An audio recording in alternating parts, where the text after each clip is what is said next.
trip down dah tebiak ni gula ngono. Anu ha baru tebiak main. Ada mana kan bayar dah pres di blue. Dekat kuito, Dek. Salam.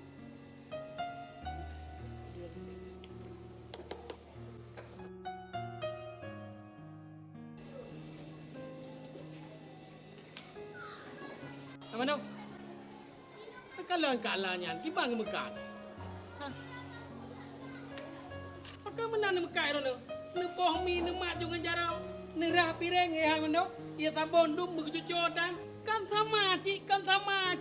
Lagi dapat jual sabun dalam makanan badron. Ye manu ia sabun ni ha. Oh, sabun mandu yang blue. Hai. Ini sabun bacut pisang cik kasabah motor truk. Oh ya Kak La, menyolakan yang ada pelaku hancur ke makanan Kak La, tapi dia ke penyakit. Hana mempepegah pidrona. Dum yang kata mat bak sikulanyo.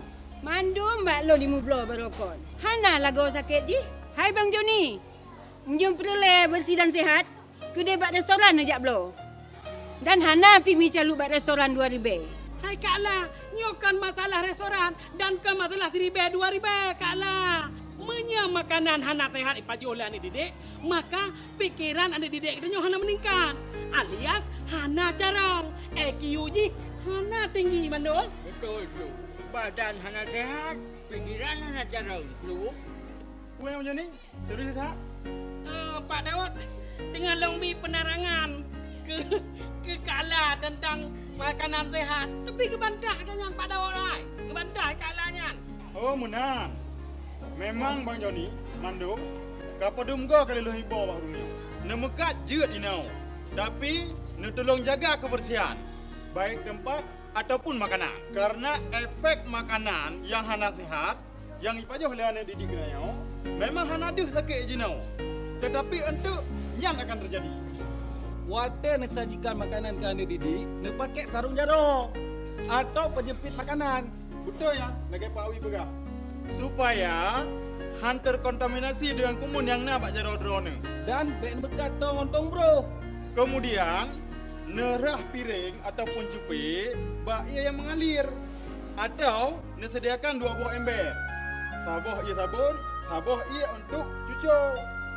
Nyan mandum tak lakukan Kak La untuk generasi getanya ukia yang sehat dan carang dengan tersajikan makanan yang sehat. Nyan betul lagi Pak Daud pegang. Kemudian makanan yang nemekak harus tertutup. Baik lagi yang leh nyan lom, makanan baik mengandung penyedap, formalin, pengawet, borak dan pewarna pakaian. Karenanya dapat merusak kesehatan anak didik gedanya. Ya, nak dengar Kak La, baiklah terjadi sehingga dah lagi nyo lupa apa? Nyokan ke Kak La mentang meno. Tapi seluruh orang yang mekat makanan bak tempat kantin sekolah.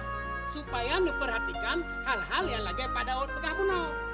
Jino, mari sama-sama kita ciptakan kantin yang sehat. Ya, lagi ibu je mekat. Ya tak kalon. Ya ni kalon. Ya Kak La, ya. Nyo lagi nyo hai Kak La, ngeken makanan yang sehat, kantin yang sehat, makanan ji kebungko, hana tamak ngenjaro. Yang ni kalon mandu ni kalon. Idron lagi nyo nak pegang hai bu lagi nyo. Cik harus lagi yang wajib. Karena Idron memekat di lingkungan sekolah. Nyo, Idron baiklah yang lagi benar. Tapi harus ikuti lagi ibunya memekat. Lanjut mana?